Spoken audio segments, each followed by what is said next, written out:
Kako da tokom praznika ili putovanja održite zdrav balans u ishrani? Kako da jedete kolače i jaču hranu, a da ne osjećate grižu savesti kada nešto pojedete?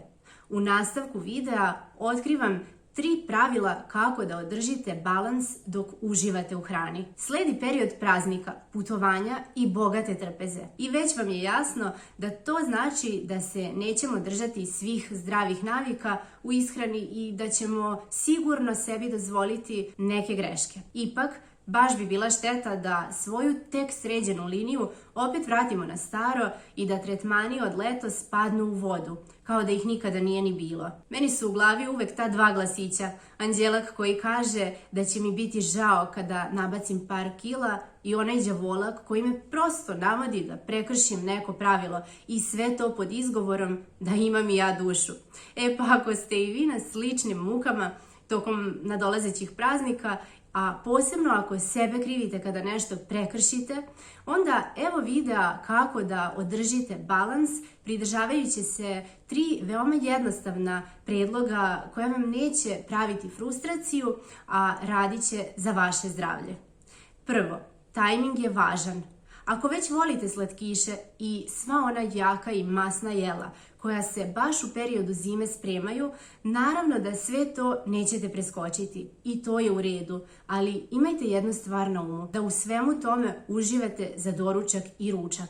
Zar nije sjajan balans da od 3 glavna obroka u danu 2 sebe častite, a uveče se malo prištedite? Prema istraživanjima, naš metabolizam je uveče sporiji i samim tim ono što pojedemo sporije se vari i zato brže odlazi u masne naslage. Pa kad već volimo da se častimo, meni zvuči kao sjajan dil da to uradimo preko dana, a uveče da se malo prištedimo i pojedemo nešto dijetalnije. Drugo, hidratacija je važna.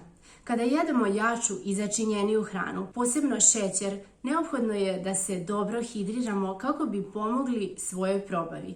Zato u pauzi između obroka pijte vodu umjesto zaslađenih napitaka ili sokova.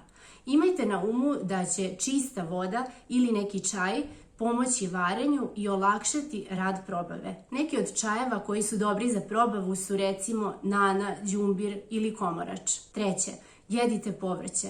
Ako već jedete kaloričniju hranu, nemojte preskakati povrće u vidu priloga ili salate.